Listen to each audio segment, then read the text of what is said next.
앞에 계신 분들하고 인사하겠습니다. 사랑합니다. 축복합니다.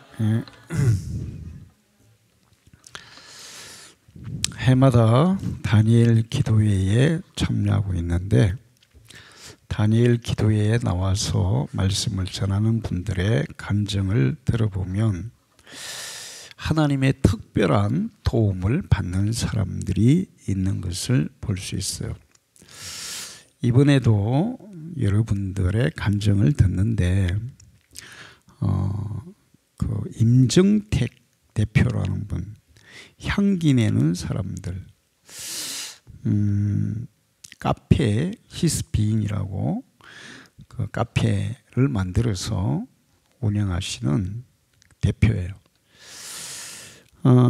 그런데 그분이 하는 카페는 일반적인 카페가 아니고 정신질환에 걸린, 조현병에 걸린 사람들을 모아서 그분들이 카페 직원으로 일하는, 정신장애자들을 돕는, 그들에게 일터를 제공하고 건강한 삶을 제공하는 그런 카페를 운영하고 있습니다.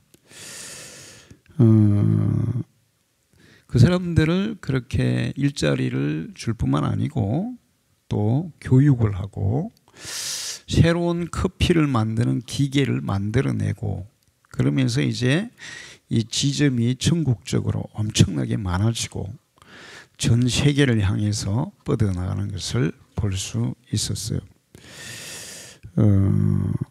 그가 이 일을 시작하게 된 것은 하나님의 말씀, 너희가 내 형제 중에 지극히 작은 자의 한 것이 내게 한 것이다.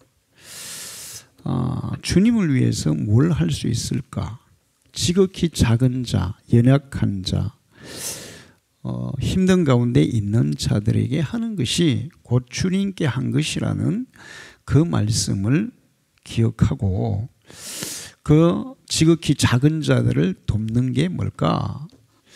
그래서 이 조현병 걸린 사람들을 돕는 일을 시작하게 됐어요.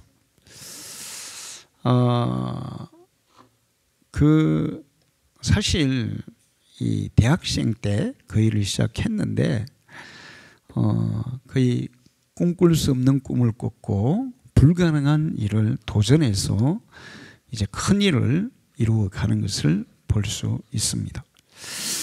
제가 그 간증을 들으면서 그분도 계속 그 얘기하는 게 뭐냐 하면, 이 모든 것은 내가 한 것이 아니라 하나님이 한 겁니다. 하나님의 은혜입니다. 그런 고백을 계속했어요. 하나님의 도우심을 경험해 본 사람들은 다 그런 얘기를 하게 되어 있어요. 왜 그런가 하면 자기 능력으로, 자기 실력으로 도저히 이룰 수 없는 일들이거든요. 절대로 안 되는 일들이에요.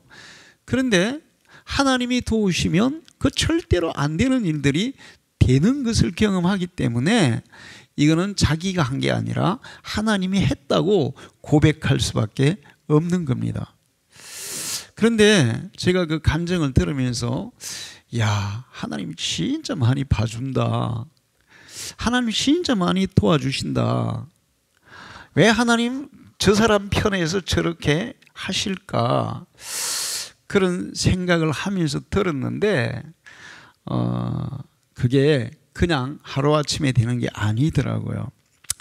간증을 하는 중에 자기가 어릴 때 자기 엄마 아버지가 새벽에 새벽 기도를 가고 나면 무서워서 엉엉 울었던 그런 기억이 있다고 얘기했어요. 어린아이를 혼자 집에다 두고 새벽 예배를 가면 어린아이가 새벽에 깨어나면 얼마나 무섭고 두렵겠습니까?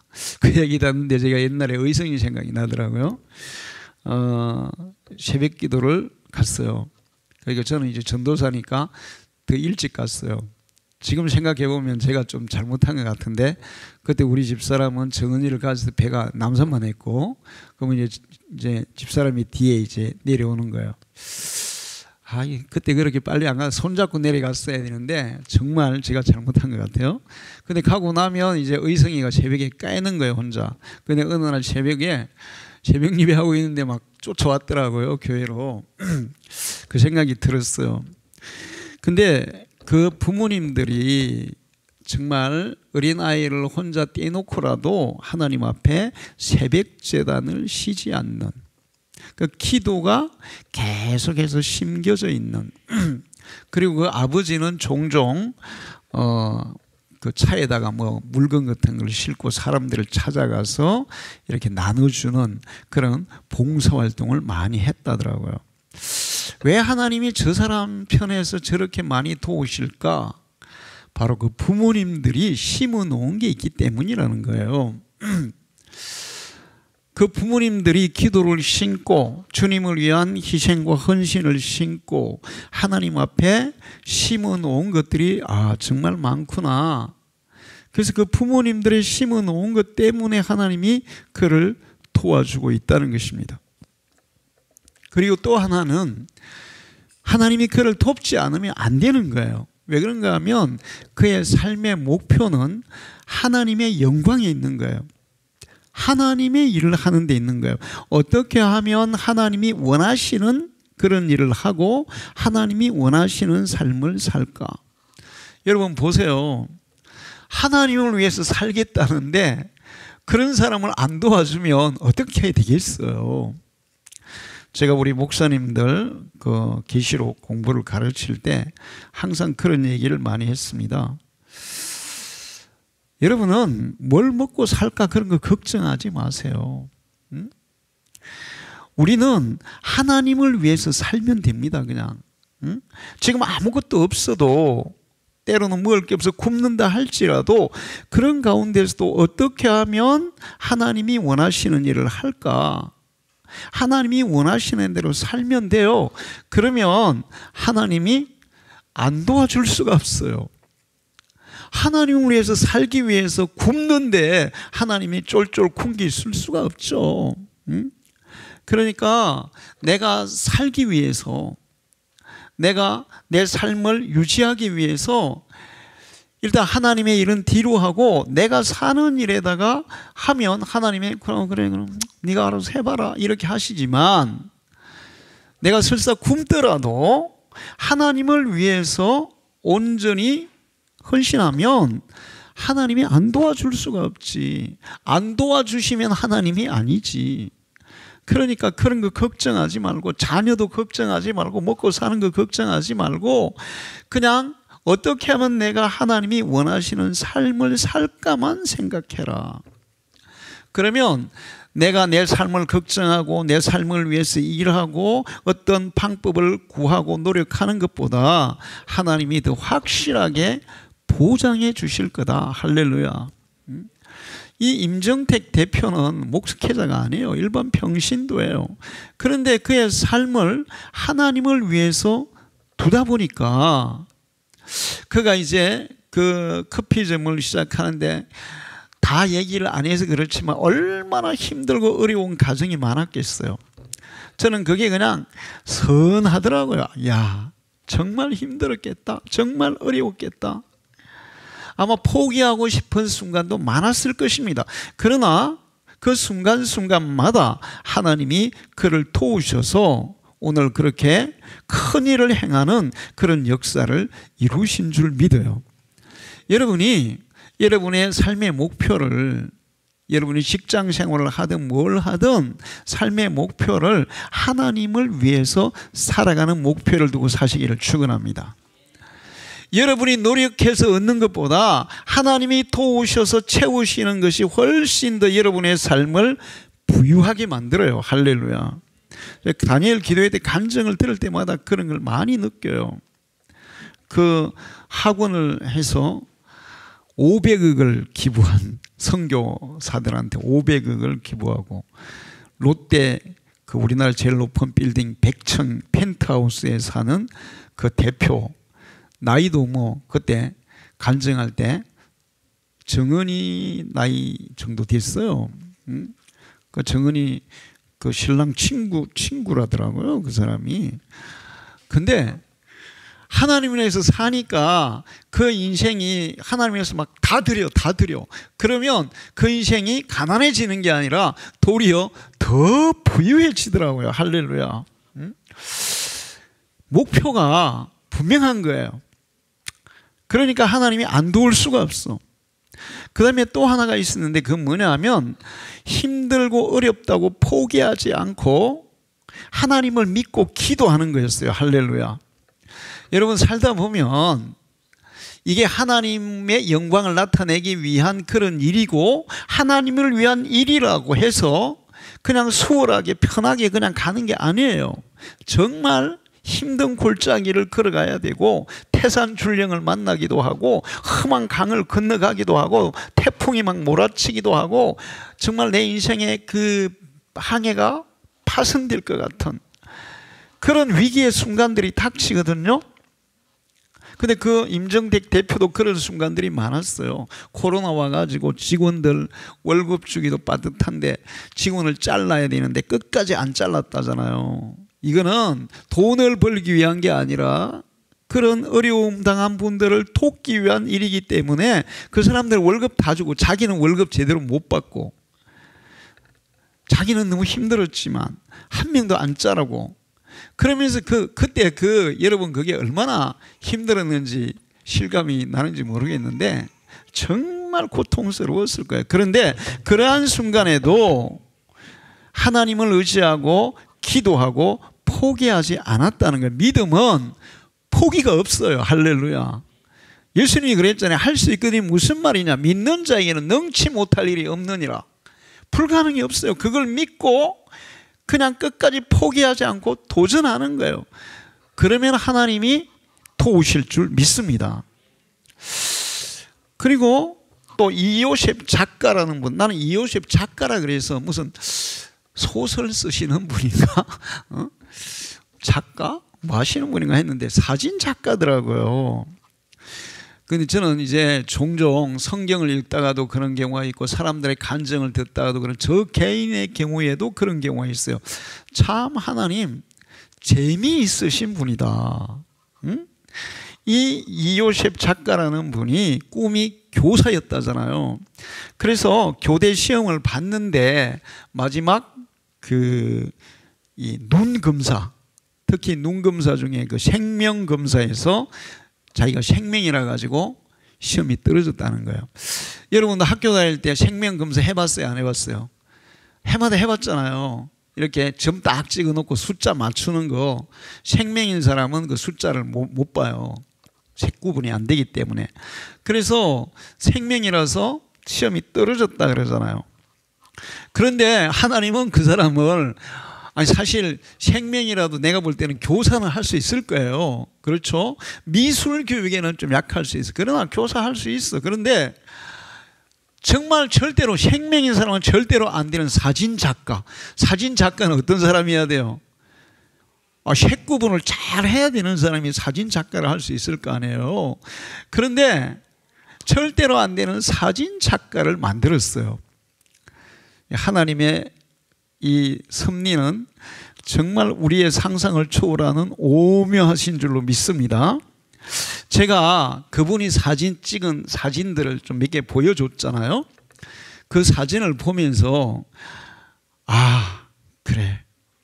그래서 하나님이 이 사람을 사진작가로 만들었구나. 색을 구분 못하기 때문에 도리어 사진작가로 만들었구나. 그분의 사진의 특징이 있습니다. 그분의 사진은 어떤 선명한 색깔들을 구현해내는 자연의 어떤 색을 표현하는 아름다운 장면을 표현하는 그런 게 아니라 힘들고 어려운 가운데 있는 사람들의 삶을 담아내는 그런 사진이었어요. 근데 그 사진을 자세히 보면 이 명암 구분이 확실해요.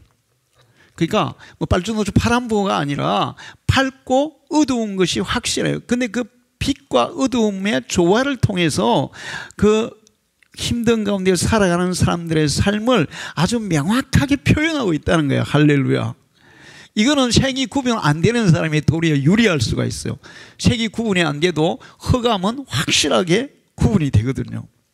그 사진을 여러분 어떻게 보시는, 저는 볼 때 생명인데 어떻게 사진 작가가 되지? 그러면서 보다 보니까 그 사진의 특징이 어려운 삶을 살아가는 사람들의 그 고단한 삶, 그 어두운 삶을 빛과 어둠을 이렇게 대비시켜서 아주 잘 표현하고 있더라고요. 할렐루야.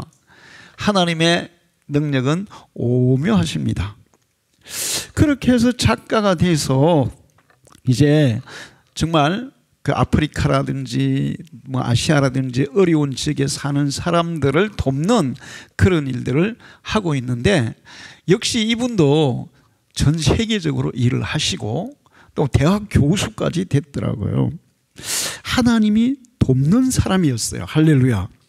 하나님이 돕는 사람들은 이런 놀라운 우리의 능력과 한계를 초월하는, 그리고 또 그 삶의 지경이 이렇게 막 엄청나게 넓혀지는, 야베스가 나의 지경을 넓혀주시고, 야베스가 연약한 사람이었잖아요. 그런데 그의 기도를 들어서 그의 삶의 지경을 하나님이 넓혀주셨어요. 이 장경택 대표가 그분도 그렇고 이ዮ셉 작가도 그렇고 하나님께서 그들의 지경을 전 세계적으로 막 넓혀주시는 것을 저는 보았습니다. 할렐루야. 그런데 이 이요셉 작가도 하나님의 도움을 받는 이유가 있었어요. 그게 뭐냐 하면 중학교 때 교회를 갔고, 여러분 지금 이제 간증을 들어보면 어제 그 목사님도 초등학교 때부터 교회를 다녔고 학교도 다녔고 그랬지만 그 예수님에 대한 체험적인 믿음, 그런 것들이 부족했어요. 그냥 제가 보면 교회를 다니고 예수를 믿는다 하는데 그냥 종교적인 의식으로 예수를 믿는 사람이 너무 많아요. 하나님을 체험해야 돼요. 그래서 그런 것들을 뭐라고 얘기하냐면 인격적으로 하나님을 만났느냐. 할렐루야.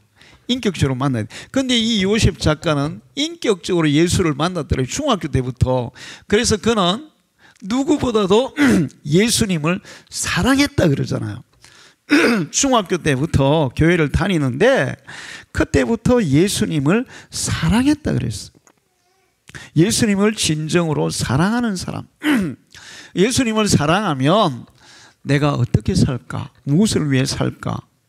그러면서 사랑하는 그분을 위해서 내가 살아야겠다는 그런 삶의 목표가 정해질 줄 믿습니다. 그렇게 예수를 사랑하는 사람들, 예수를 사랑하기 때문에 사실 처음에 그런 일을 할 때는 돈 안 되는 일들이에요. 다. 그 히스빈이라는 그 카페를 하시는 그분도 마찬가지예요. 처음에 그거 시작할 때 돈 되겠어요? 안 되겠어요? 돈 안 되는 거예요. 세상 사람들의 관점으로 보면 그냥 자기가 가진 거를 그냥 허비하는 것 같은, 인생을 허비하는 것 같고 또 돈을 허비하는 것 같고 그의 열정을 허비하는 것 같은. 그런데 그것이 주님을 위한 것이고 하나님을 위한 것이고 어려운 사람들을 돕는 것이고 하나님이 기뻐하시는 것이고, 그래서 다 허비하는 것 같고 소비하는 것 같고 나에게는 이익이 없는 것 같아도 하나님이 원하시고 기뻐하시니까 사랑하는 주님을 위해서 그 일을 하니까 하나님이 도우시는 거예요. 할렐루야. 그래서 제가 이렇게 정리를 해봤어요. 야, 하나님이 진짜 돕는 사람들, 예, 기적들이 막 계속 일어나잖아요. 기적들이 일어나잖아요. 응? 그 하나님이 돕는 사람들, 그 사람들은 불가능한 가운데서 가능을 만들어내더라고요. 그리고 사람이 필요하면 사람을 붙이시고, 물질이 필요하면 물질을 공급하시고, 건물이 필요하면 건물을 주시고, 그 절대로 안 된다고, 누구나 다 안 된다고 포기하라고 하는데 하나님은 그 일을 이루어 주시더라고요. 그런데 이렇게 하나님이 돕는 사람들 특징이 있어요. 그 자신이 정말 인격적으로 예수님을 경험하고 정말 예수님을 사랑하고 하나님을 사랑하고 하나님을 위해서 자기의 삶을 헌신하려고 하는 사람들이 하나님의 도움을 받더라고요. 할렐루야. 그리고 또 하나 있는데 부모님들이 심어 놓은 게 많은 사람들은 하나님이 돕더라고요.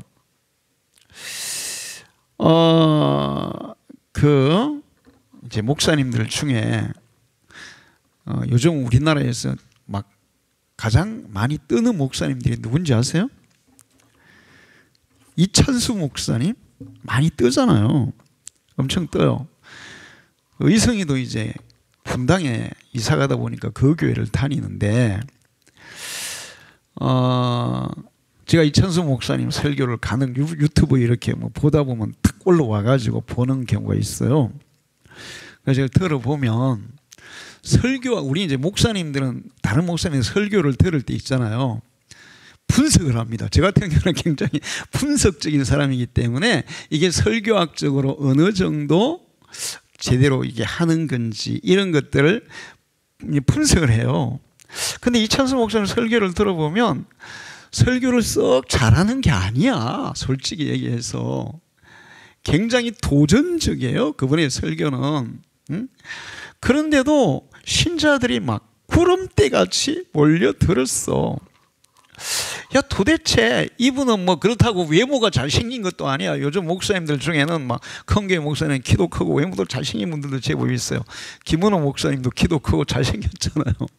그런데 그분은 잘생긴 것도 아니고 목소리도 굉장히 까랑까랑해요. 부드러운 목소리가 아니에요. 그런데 어떻게 신자들이 만나? 그 이유가 있더라고요. 그 아버지가 목회를 하고 금식 기도를 하다가 순교하셨어요. 할렐루야. 순교하셨어요. 그리고 그 어머니가 어떤 믿음의 사람인지 아세요? 정말 감히 누구도 따라갈 수 없는 믿음의 사람이에요. 그 어머니가 미국에 계셨거든요. 이찬수 목사 한국에서 목회를 했고 막내 아들이래요. 근데 어머니가 이제 병상에 있을 때 마지막 임종 직전에 물어봤어요. 가장 보고 싶은 사람이 누굽니까? 그래서 이찬수 목사님은 막내 아들이 한국에 목회하고 있으니까 막내 아들 꼭 보고 싶어 이렇게 얘기할 줄 알았대요. 그런데 나는 예수님이 보고 싶어요 그랬대요. 할렐루야. 나는 예수님 마지막 임종 앞에 나는 예수님이 보고 싶어요 이렇게 고백했다고 하지 않습니까? 그런 그 후손들을 하나님이 도우시더라고요. 그 다음에 주성민 목사라고 있어요. 일산 세계로 금남교회예요. 그분이 일산에서 개척을 하고 한 3, 4년 만에 신자가 6천 명이 돼요. 6천 명. 3, 4년 만에 6천 명. 여러분 일산에 교회가 많을까요? 적을까요? 많아요. 엄청나게 많아요. 일산 신도시이기 때문에 교회가 많아요. 큰 교회들도 많아요. 근데 막 거기 개척을 했는데 1년에 3년에 6천 명. 지금은 뭐 셀 수 없이 많은가 봐요. 근데 주성민 목사가 우리 교단 그 목회자 그 전체 세미나를 할 때 와서 한번 강의를 했는데 도대체 어떻게 여러분 그게 사람의 능력으로 가능할까요? 불가능해요. 그분은 조금 그래도 잘생겼더라고요. 잘생겼다고 되는 것도 아닌데 그런데 그분 아버지 어머니가 다 목회를 하다가 순교하셨어요. 할렐루야. 그 다음에 또 이제 지금은 이제 은퇴를 하실 때가 됐지만 윤석전 목사님이라고 정말 교회도 뭐 10만 명 넘는 교회 목사님인데 그보다 한국교회 목사님 사모님들에게 엄청난 영적인 영향력을 끼치신 분이에요. 근데 그분 도대체 저분이 뭐 어떤 분이길래 저렇게 하나님이 막 엄청나게 그렇게 도우시고 사용하실까? 그 어머니의 신앙이었어요. 할렐루야. 그 아버지가 막 온갖 방법으로 핍박하고 막 목매달아 죽이려고 그러고 그 다음에 치약 먹고 막 그런데도 끝까지 살아남아서 믿음을 지킨, 그러면서 가족들을 구원한, 그 신앙을 지키기 위해서 정말 예수를 믿기 위해서 자기의 생명을 내던지는 그런 믿음의 삶을 산 사람이에요. 그러니까 부모들이 그렇게 하나님 앞에 심어 놓은 게 많으면 하나님이 도우시게 되어 있는 거예요. 할렐루야. 여러분이 정말 여러분의 자녀들이 하나님의 도움을 받아서 잘 되기를 바란다면 하나님 앞에 더 많이 헌신하기를 축원합니다. 심은 오시기를 축원합니다. 자, 오늘 읽은 성경에는 하나님이 우리를 도우신다고 말씀하고 있어요. 하나님은 우리의 피난처요 우리의 힘이시요 어려운 고비마다 우리 곁에 계시는 구원자이시니 하나님은 우리를 돕는 자시라고. 하나님이 우리를 돕는 분이세요. 할렐루야. 여러분은 어떤 어려움이 있을 때 사람을 의지하지 말고 하나님 의지하기를 축원합니다. 구약 성경을 읽어보세요. 적군이 쳐들어왔어요. 정말 풍전등화 같은 절체절명의 위기 상황이 닥쳤을 때 어떤 왕들은 다른 나라에 원조를 청해요. 도와달라고. 나라에 있는 보물을 다 끌어모아가지고 그걸 갖다 바치면서 도와달라 그래요. 남왕조 유다의 어떤 왕들은 성전에 있는 막 기물까지 다 끌어다가 바치면서 도와달라 그래요. 결과적으로 도움을 받습니까? 못 받습니까? 못 받아요. 도움을 받아도 망했어요. 그런데 정말 절체절명의 위기 가운데서 사람을 의지하지 않고 다른 나라를 의지하지 않고 하나님을 의지한 나라는 승리했어요. 할렐루야. 북왕조 아시리아가 그 당시에 세계 최강국이었습니다. 대제국이었어요. 아시리아는. 그래서 아시리아가 주변 나라를 다 점령했어요. 다 점령하니까 얼마나 콧대가 높은지 다른 나라 완전히 다 무시했어요. 그래서 북왕조 이스라엘 10지파가 있는 북왕조 이스라엘 쳐들어와서 멸망시켜버렸어요. 북왕조를 멸망시키면서 북왕조 사람들을 아시아로 다 끌고 갔고 아시아 사람들을 북왕조로 이주시켜서 혈통적으로 종교적으로 완전히 이방 민족처럼 만들어버렸어요. 그리고 나서 이제 남왕조 유다를 쳐들어온 거야. 남왕조 유다는 국토도 좁고 인구도 적고 정말 북왕조에 비해서 훨씬 연약한 그런 나라였습니다. 북왕조를 멸망시킨 이 아수르의 왕은 남왕조에 와서 큰 소리 치는 거예요. 야, 북왕조도 우리한테 망했어. 너희들처럼 북왕조 하나님 믿었잖아. 근데 하나님이 안 도와줬어. 못 도와줬어. 아수르의 신이 북왕조가 믿는 신을 이긴 거야. 그러면서 아무도 우리를 못 이겨. 하나님도 못 이겨. 그런 헛소리를 했습니다. 그런데 여기에 아수르 왕이 착각한 게 있어요. 북왕조가 망한 것은 하나님을 믿었는데 망한 게 아니라 하나님을 거역해서 망한 거예요. 할렐루야. 응? 그걸 몰란 거예요. 그 남왕조에 와서 항복해라. 항복하면 살려줄게.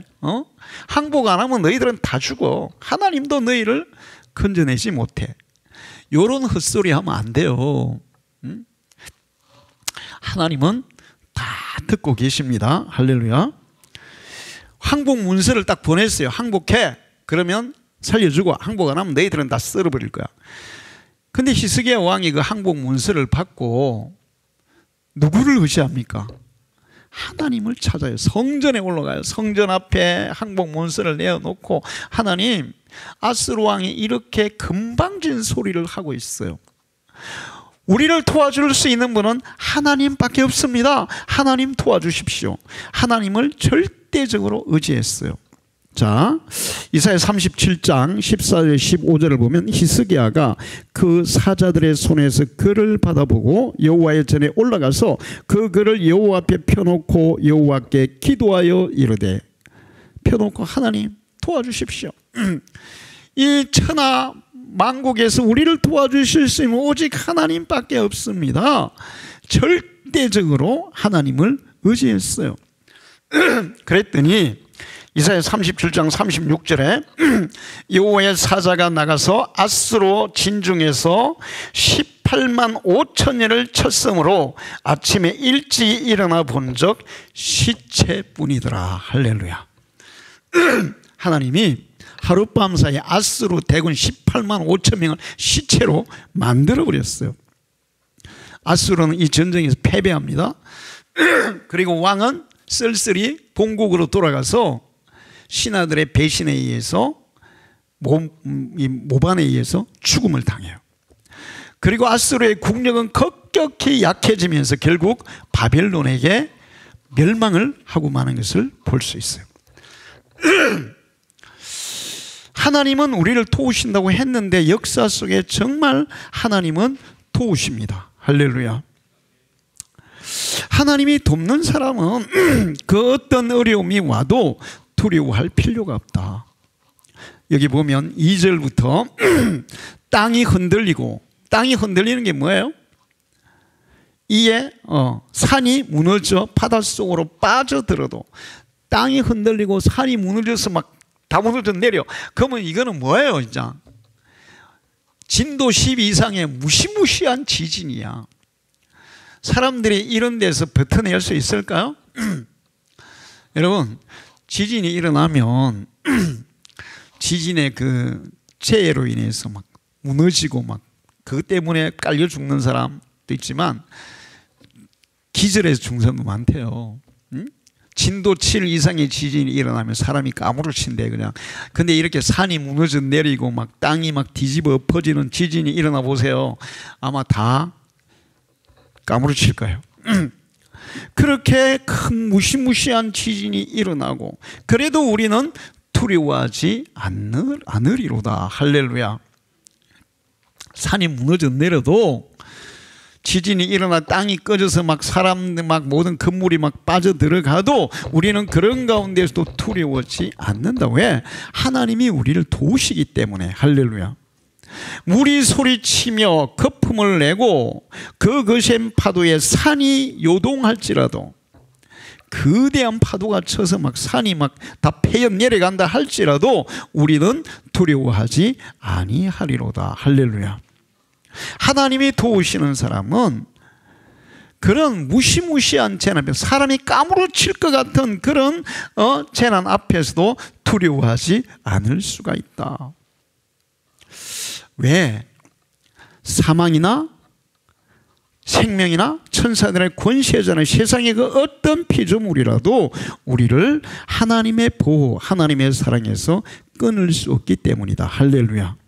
여러분이 이 사실을 믿는다면 여러분도 담대한 사람이 될 줄 믿습니다.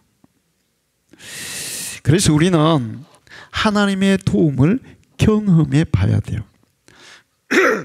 믿음에도 수준 차이가 엄청 많거든요. 어떤 사람은 어떤 문제가 닥쳤어요. 이런 문제가 닥쳤어요. 그러면 이제 그때부터 기도하는 거예요. 하나님 도와주세요. 이 문제가 생겼어요. 어떻게 하면 좋아요? 하나님 좀 도와주세요. 근데 기도하면서도 이걸 진짜 해결이 될까? 안 될까? 아, 이게 해결이 되겠어? 이런 의심을 가지고 기도하는 사람들이 있어요. 여러분은 어떠세요? 처음부터 기도할 때부터 이건 하나님 확실히 도와줄 거야. 그냥 걱정할 필요 없어.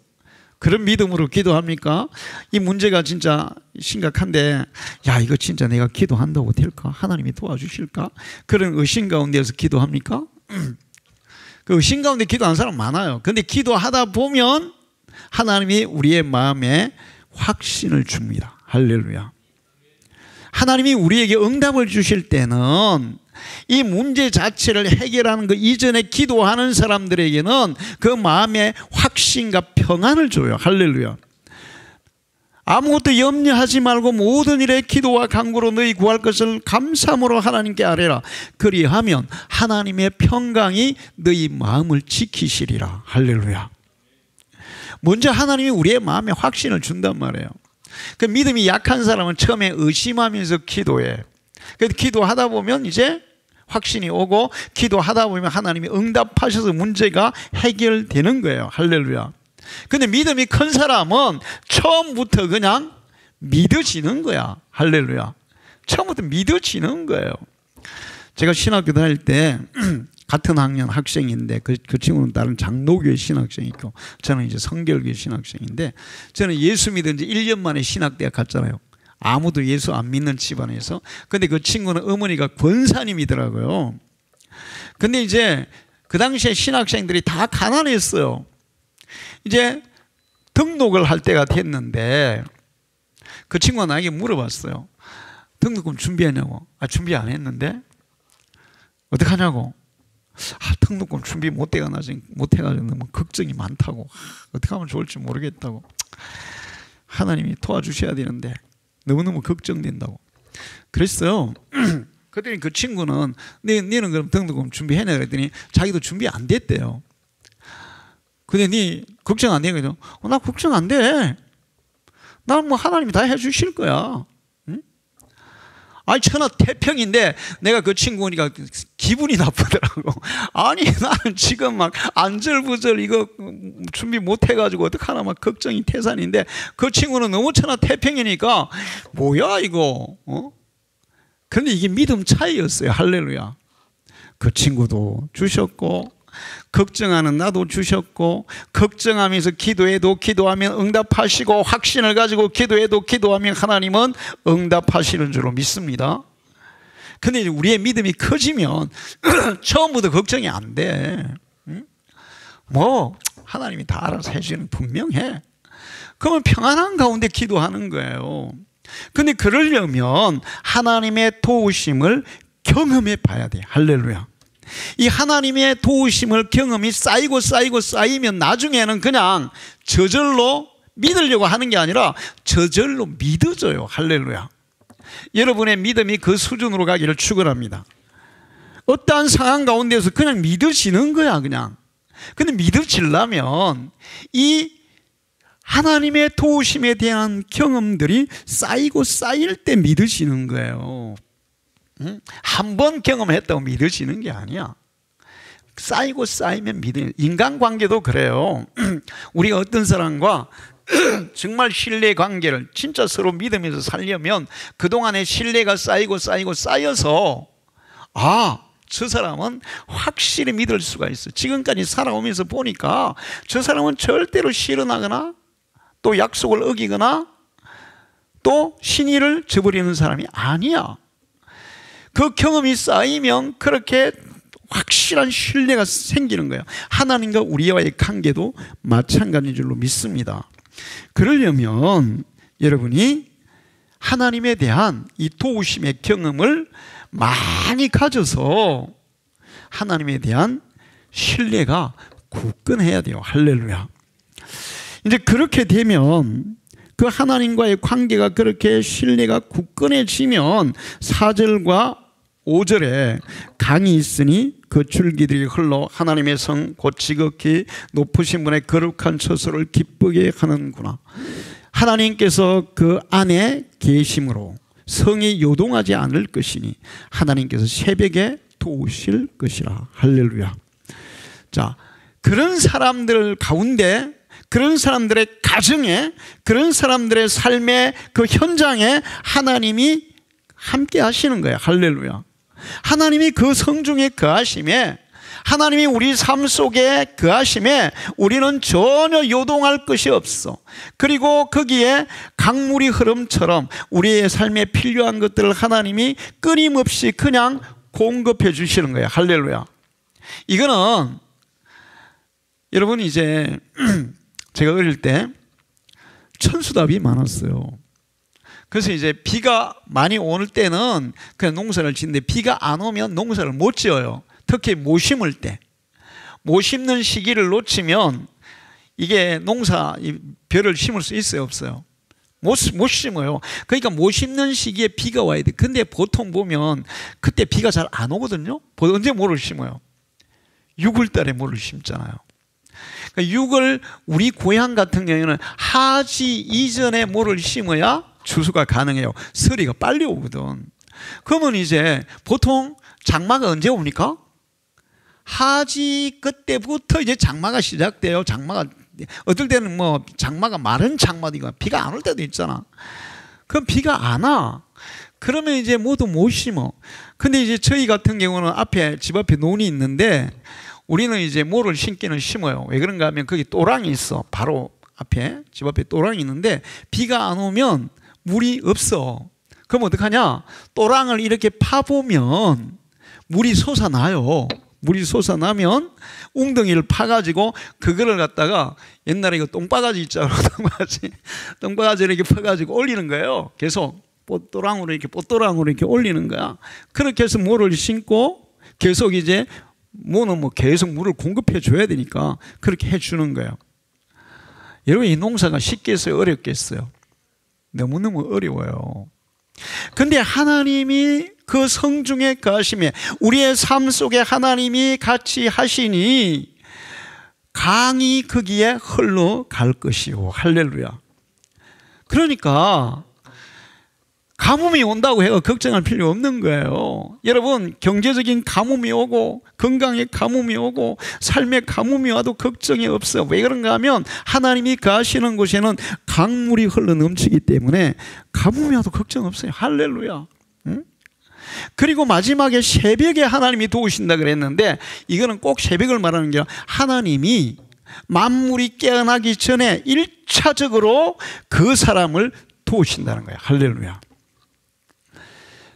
하나님을 신뢰하고 하나님의 도움을 받고 살아가는, 그러면서 정말 하나님이 기뻐하시는 삶을 살고자 하는 그런 사람들의 삶을 하나님이 만물이 깨어나기 전에 다른 일을 하시기 전에 다른 것을 돕기 전에 그 사람을 우선적으로 도우신다. 할렐루야. 여러분이 그런 믿음의 사람이 되기를 축원합니다. 그래서 제가 정리를 해봤어요. 하나님이 돕는 사람이 어떤 사람이냐? 첫 번째는 하나님을 찾는 사람이에요. 젊은 사자는 궁핍하여 줄일지라도 여호와를 찾는 자는 모든 좋은 것에 부족함이 없으리로다. 할렐루야. 여러분이 어떤 문제가 있을 때, 도움이 필요할 때 사람을 찾지 말고 하나님을 찾으시기를 축원합니다. 제가 이 교회를 개척하고 건축하고 그런 과정에서 나중에 교회가 3층으로 지어지니까 동네 주민들이 야, 저 쬐끄만 교회 사람도 별로 없는데 어떻게 저렇게 크게 뭐 수억짜리 건물을 지었나. 그러면서 저 목사님은 틀림없이 서울에 누가 진짜 부자 친척이 있어가지고 많이 도와주는가 봐, 막 이런 얘기 하더라고요. 부자 친척이 있었어요. 근데 한 푼도 도움 안 줬어요. 사람이 한 게 아니라 하나님이 도우셔서 한 거예요. 할렐루야. 응? 하나님이 도우셨어요. 근데 나는 그때 오직 하나님께만 기도했어. 하나님께만 매달렸어. 막 교회 이거 하다가 중간에 미장할 때 그때가 제일 힘들었는데 미장 임금비만 2천만 원이 나왔어요. 임금비만 2천만 원인데 2천만 원 없었거든요. 2천만 원 그냥 2천 원도 없었어요. 근데 이 사람들이 돈 안 주면 집에 못 간다고, 구정인데 설을 못 쉰다고. 아, 난감하더라고요. 그래서 내가 그냥 1층 거기 그 앞에 강단 앞에 엎드려서 기도했어요. 하나님, 그 다른 거는 다 괜찮아요. 그냥 다른 건 다 괜찮은데 내가 이 사람들 돈 못 줘가지고 구정도 못 쉬고 그러면 이 사람들 얼마나 힘들까요? 응? 나야 뭐 굶어도 상관없어요. 근데 이거 안 줘가지고 하나님이 영광 가리면 정말 이거 있을 수 없는 일이에요. 금도 주님의 것이고 은도 주님의 것이고 오병이의 기적을 일으키신 하나님 아니십니까? 그러니까 2천만 원 주세요. 2천만 원 주세요. 정말 졸랐습니다. 그랬더니 주시더라고요. 할렐루야. 그래서 그냥 구정 전에 다 임금비 다 줬어요. 돼지 잡아가지고 잔치하고 임금비 딱 주니까 사람들이 와, 이거 신기하네. 응? 자, 사람들은 제가 그 3층을 지으려고 설계도가 나왔을 때 활천교회를 찾아갔어요. 제가 찾아간 이유는 도움을 달라고 찾아간 게 아니에요. 지교회니까, 자, 지교회가 이렇게 정말 그 촌에서 개척해서 이게 3층 건물을 짓게 됐습니다. 설계도 나왔어요. 보고하려고. 알려드리려고 찾아간 거예요. 근데 목사님이 그때 나보고 뭐라 하냐면 딱 설교도 펴놓자마자 박 목사 돈도 없으면서 뭐 이걸 하려고 그래 이러는 거예요. 기분이 막 팍 나쁘고 자존심 팍 상하고 설교들을 내가 딱 접어가지고 이렇게 엎으면서 목사님은 모든 일을 돈으로만 하십니까? 그리고는 딱 나와버렸어요. 그냥. 제가 난 사실 도움을 받으러 간 것도 아닌데 이게 내가 그냥 만약에 그때 내가 도와달라고 얘기했어 보세요. 간도 능력도 안 되면서 뭘 한다 그래. 그랬을 거예요. 사람을 찾아가면 도리어 도와주는 게 아니라 실망을 주는 사람이 많아요. 그러나 하나님을 찾으면 우리가 어떠한 처지와 어떤 상황에 있든 하나님은 절대로 실망시키지 않고 찾는 자를 도와주시는 줄로 믿습니다. 이스라엘아 여호와를 의지하라. 그는 너희의 도움이시요 너희의 방패시리라. 할렐루야. 하나님을 의지하라. 하나님께 기도해라. 여러분도 이렇게 의지하고 기도하기를 축원합니다. 그리고 여러분의 삶의 목표를 하나님을 위해서 두세요. 내가 하나님을 위해서 살겠다는데 하나님이 안 도와주시면 되겠어요? 안 되겠어요? 아니 내가 하나님을 위해서 산다는 하나님이 안 도와줄 수 없어. 여러분은 하나님이 안 도와주시면 안 되는 삶을 살아야 돼요. 할렐루야. 내가 내 이익을 위해서 내 유익을 위해서 살려고 하면 그래 해봐. 하나님이 그럴 수 있어요. 그런데 내가 하나님을 위해서 산다는데 하나님이 어떻게 안 도와줄 수 있냐고요. 응? 하나님이 꼼짝없이 도와주는 삶을 살아야 돼요. 할렐루야. 바울은 그렇게 살았어요. 먹든지 마시든지 살든지 죽든지 나는 주님의 영광을 위해서 사노라. 할렐루야. 하나님이 안 도와줄 수가 없어요. 여러분도 삶의 목표를 하나님을 위해서 두시기를 축원합니다. 하나님을 위해서 살아보세요. 그러면 내가 하나님을 위해서 산다고 내 인생이 뭐 손해를 보거나 또 나빠지거나 아니면 초라해지거나 절대로 그렇지 않아요. 다니엘 기도회 때 간증을 들어보면 처음에는 정말 미약했는데 사람들이 야 때려쳐 니 절대로 안 돼 그랬는데 하나님을 위한 목적을 가지고 하니까 결과적으로는 그 안 된다는 일이 되어지고 그리고 그 삶이 훨씬 더 차원이 높아지고 경제적으로도 부유해지고 그 다음에 또 많은 사람들이 우러러보는 그러면서 그 삶의 지경이 막 전 세계를 향해 넓혀져가는 그런 역사들이 일어나는 것을 볼 수 있어요. 여러분의 삶의 이익을 위해 살지 말고 하나님의 영광을 드러내는 삶을 살기를 축원합니다. 하나님 안 도와줄 수가 없죠. 우리 교회 이거 3층 지을 때 짓는 이유가 딱 하나 있었어요. 건물이 이렇게 크게 필요한 게 아니었어요. 1층 지을 때 사촌분들이 그래서 1층 딱 교회 짓고 나니까 나보고 와 저기 그 박 목사님은 인간 시대에 나가야 된다고. 인간 시대 텔레비전에 뭐 그때 그런 거 했어.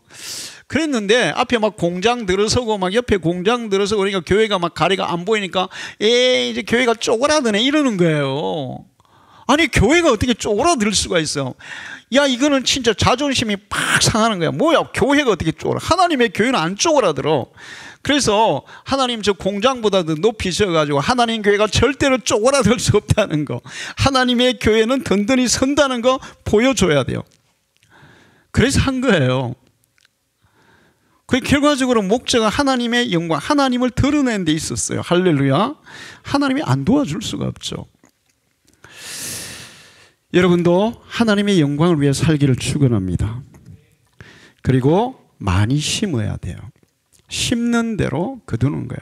부모들이 많이 심으면 자녀들이 거둬요. 그 부모들도 살아생전에 거두지만 자녀들이 거두게 되어 있어요. 성경을 보면 구약시대에 열왕기하 8장 19절에 여호와께서 그의 종 다윗을 위하여 유다 멸하기를 즐거워하지 아니하였으니 이는 그와 그의 자손에게 항상 등불을 주시겠다고 말씀하셨음이더라. 19장 34절은 내가 나와 나의 종 다윗을 위하여 이 성을 보호하여 구원하리라 하셨나이다 하였더라. 이스라엘 백성들이 죄 지었어요. 심판받아야 돼요. 멸망해야 돼요. 근데 하나님이 계속 봐주고 또 봐주고 또 봐주는 거예요. 왜? 누구 때문에? 다윗 때문에. 다윗이 얼마나 하나님 앞에 심어 놓은 게 많든지 그 후손 대대로 그 혜택을, 그 은총을 누리고 있는 것을 볼 수 있습니다. 할렐루야. 시편 37편 25절에 내가 어려서부터 늙기까지 의인이 버림을 당하거나 그의 자손이 걸식함을 보지 못하였도다. 하나님 앞에 믿음으로 의롭게 사는 사람들의 후손은 하나님이 도우셔서 잘 살게 되어 있다는 겁니다. 할렐루야. 여러분의 자손들에게 물질적 유산을 물려주지 말고 이런 하나님의 축복의 유산을 물려주기를 축원합니다.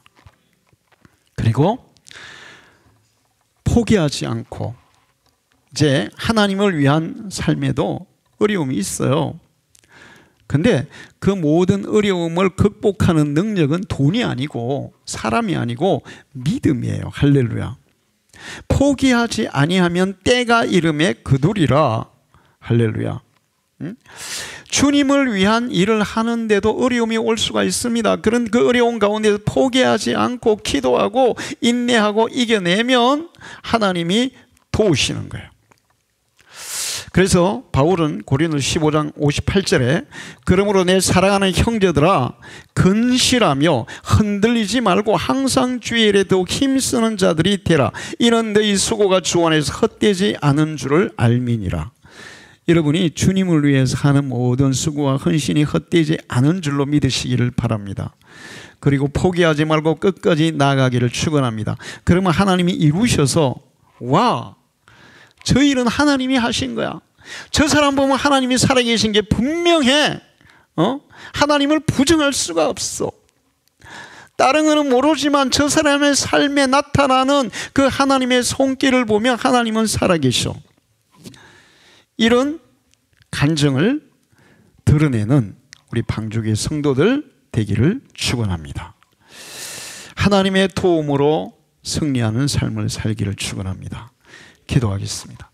하나님 아버지, 오늘도 저희들 부르셔서 귀한 말씀을 주시니 감사합니다. 하나님은 살아계십니다. 많은 사람들이 하나님의 도우심을 받아 살아갈 때 사람들은 안 된다고, 불가능하다고 포기하지만 하나님의 도움을 받는 사람들은 그 불가능한 일들을 가능하게 하는 것을 봅니다. 하나님의 도우심을 받는 사람들이 가장 복되고 형통한 삶을 살아가는 줄로 믿습니다. 우리 방주의 모든 성도들이 정말 전적으로 하나님을 의지하고 삶의 목표를 하나님의 영광을 위해서 두고 정말 하나님을 위해서 수고하는 그런 삶으로 날마다 순간순간 하나님이 우리의 삶에 자정하시고 우리의 삶을 이끌어 가시고 하나님이 공급하시고 도우시는 그 기적의 현장을 경험하며 살아가는 성도들 되게 해 주옵소서. 예수님의 이름으로 기도하옵나이다. 아멘.